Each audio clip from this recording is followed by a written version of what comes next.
I didn't beg her to stay, not because I didn't love her, but because I thought love shouldn't have to be begged for.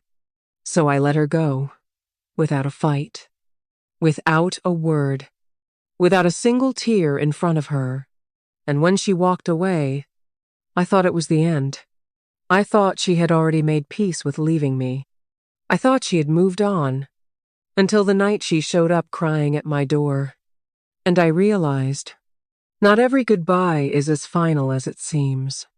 We had been together for 3 years. 3 years of love, arguments, plans, doubts, and late-night cuddles that made everything feel okay again. She wasn't perfect. Neither was I. But we worked. At least I thought we did. Somewhere along the way, something started to shift. It wasn't loud. It was quiet. Dangerously quiet. Fewer smiles. Fewer I love yous. More distance. More silence. The kind that wraps around a room like fog. You don't see it until you're choking on it.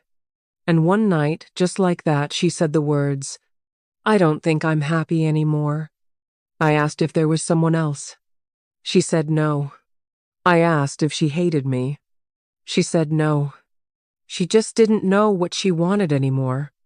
So I stood there, looking at the woman I had once thought I'd grow old with, and I let her go. No questions. No begging. Just, okay. My friends told me I should have fought harder. Said I should have given her a reason to stay.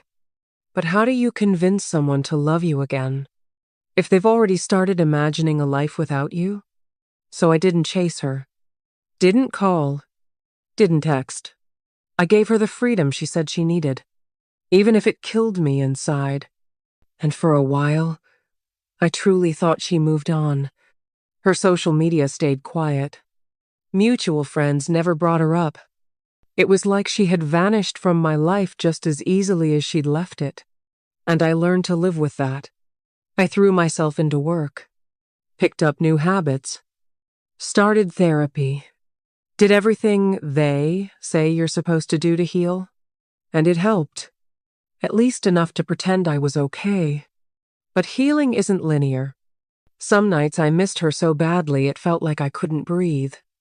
I'd stare at my phone, her contact still saved, and never press send.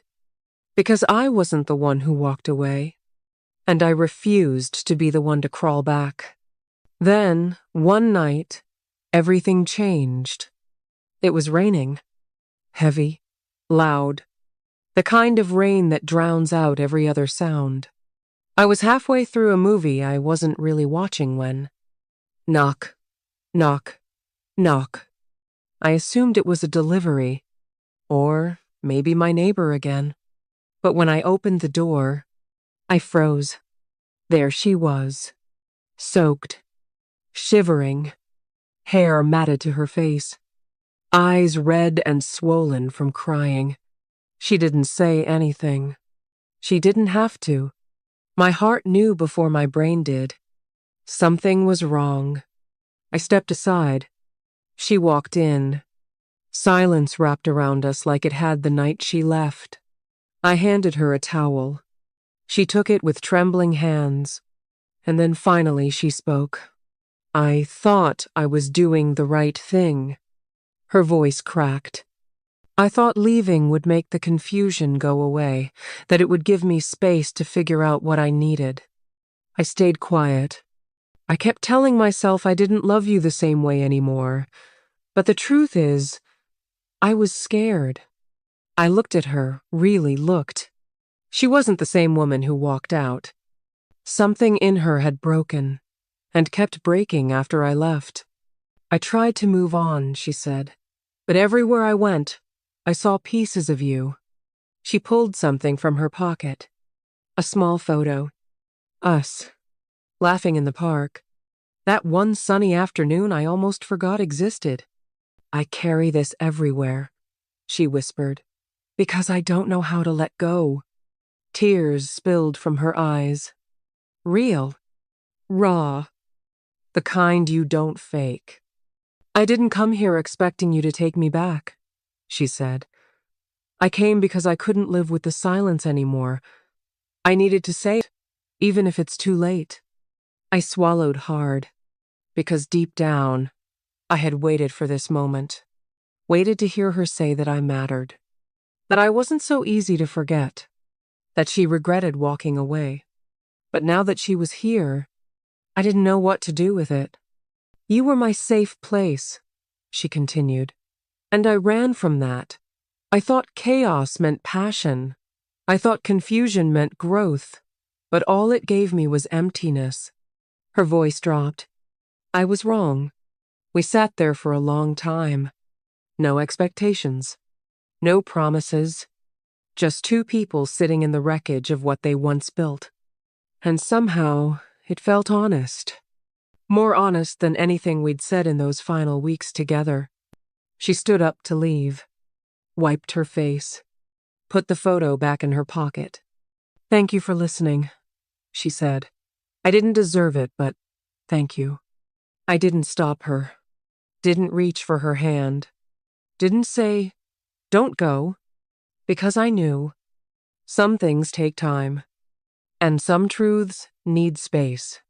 But just before she stepped outside, I said one thing. Next time you're lost, don't leave. Let me walk through it with you. She froze, then slowly turned around. Her lips parted, but no words came out. Only a single tear rolled down her cheek as she nodded and walked into the rain. To anyone who's ever let someone go, you don't always have to fight to prove your love. Sometimes, letting go is the fight. The kind that protects your dignity, your peace, your self-worth. And if they ever come back, it isn't your job to rescue them, only to listen and decide whether peace is worth reopening old doors. If this story touched you, comment below. Share it with someone who's still healing from the silence. And remember, sometimes the love we're scared to lose is the love we're not ready to hold.